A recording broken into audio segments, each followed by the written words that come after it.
I didn't invent the outer limits. That's the first thing. I'm very lucky. I was able to look at a series that had lived for 30-odd years and had run still and be on television in a way that very few series had managed to last.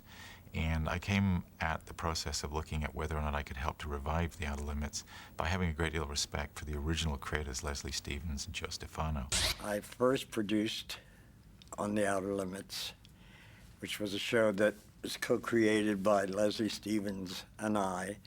Actually, Leslie began it, and he was talking to ABC, and he had a show on, and they felt that he shouldn't produce another series. Of course, you would never hear anything like that today. If you can produce 5, go ahead. But anyway, they wouldn't let him produce it, and so we had been friends from New York. He married a very dear friend of mine, as a matter of fact. And he called me one night, almost at midnight, and said he would like to come over. He said, "I'll be there in 5 minutes."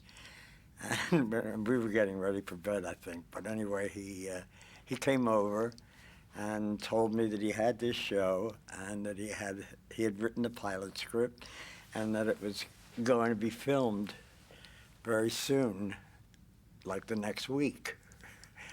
And would I like to come in as a producer? And everybody was with William Morris, so there was no problems about that. And so I said, well, I'll have to read the script. And being his probably oldest friend in Hollywood, he got a little scared because he knew that I would be honest with him. So I said that as producer, I am ordering these changes. And luckily, it never hurt our friendship. We always felt the same, liked each other. And every once in a while, I miss him. What was it inside a show that was so strong that people would continue to watch it 30 years later? And one of the things about The Outer Limits was that they were parables, that these stories were using aliens or monsters or atomic warfare in the same way people used hobgoblins and witches and dragons in earlier times to give people stories and messages about humanity. We promised them that we would have a monster like this one in the pilot, that we would have something similar, some scary, very scary alien element in every show. But I was not a big science fiction fan. I liked the Gothic. I like scary things like Val Lewton had been producing in the 30s. And so I combined the Gothic with science fiction. And it was quite a joy as time went on to find out how many different kinds of people I had communicated with. Because all the shows that I wrote and the ones that I rewrote and the ones that I ordered were in some way had something to do with what was going on at that time. We had just come out of the very dark 50s, which even I didn't realize were as dark as they were. And the whole thing about the CIA and all the stuff that was going on, just, you could not go to a network and say, I'd like to do a show about the CIA. No way you could do that. This show is a reflection of the things that we are concerned about. And the great thing about the 60s series, and the thing that we wanted to make sure that we emulated, was that the 60s series was as much a reflection of that time as I'd like to think our show is a reflection of our time. If you looked at our show in 30 years, you would see, hopefully, a time capsule of the things that people at the turn of the century were concerned with, about genetics, about cloning, about drug abuse, about violence, about all of these things that we're worried about. We're not particularly worried about the Cold War anymore. We're not really, now we have a whole new set of concerns about violence on our home turf. But if you look at the 60s show, a lot of that show is about xenophobic, the Russians are at our back door. There's a lot of Cold War themes running through the original series, which is really cool to look at, but is not relevant to us today. If you were going to take this show, you go back and do what the show was truly about, which was individual science fiction stories, every week a unique and different place to go, and that the imagination is the only thing that should rule. In the 90s, I was contacted by MGM, and I came here for a meeting, and they talked about setting it up for television again and doing it pretty much the same way, and that Penn Densham was going to be one of the producers or executive producers, and that he had written a new version of what I called the canons of the Outer Limits, which was for writers.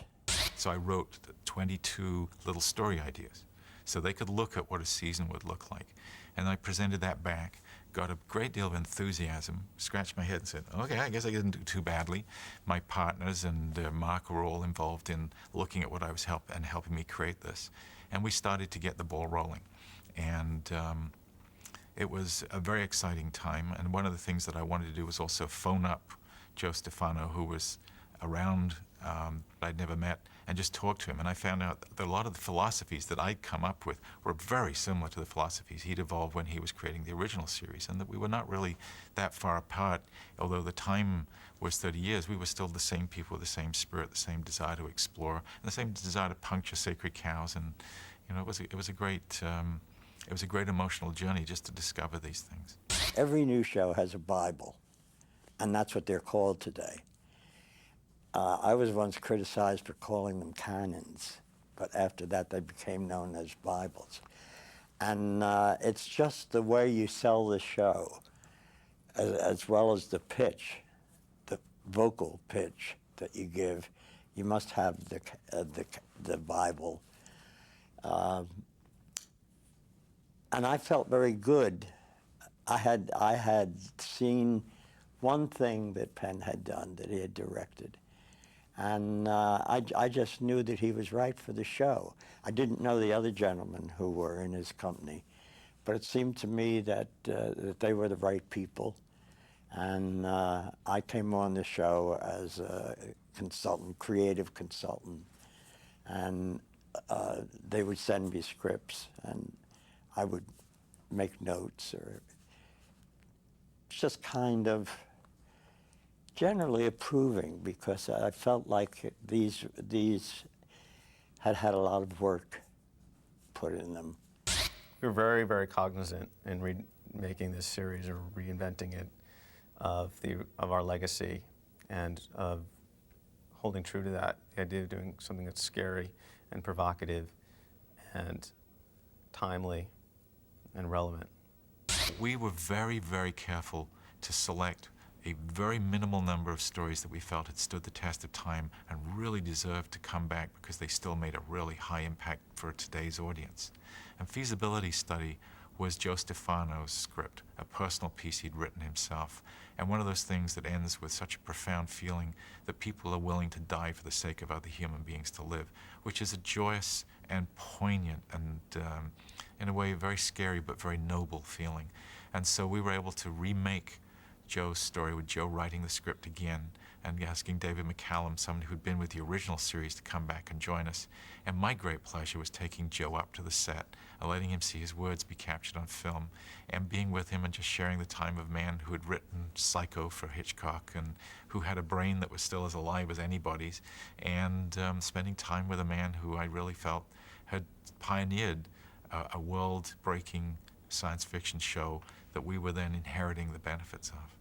It was interesting because I was on the set all the time while we were shooting that. And the day I arrived, they had just started shooting, and there was David McCollum, who had been in two of the best first Outer Limits. Now he was in this one. And we just looked at each other and hugged, and it was like no time had gone by at all. And I loved working with Penn. He's so creative, and he has this way of switching on to whatever you're talking about and giving it the same juice that he would be giving to something of his own. I must tell you this, that I got letters from very young people, 11, 12, 13, saying that they loved my show because the monsters weren't all bad. And I felt, so in other words, sometimes their parents say, you little monster, you gotta stop doing that. And now here was a show that was saying, well, it's not all bad to be a monster. And it was an immediate success with teenagers and very young people. And it was quite a joy as time went on to find out how many different kinds of people I had communicated with.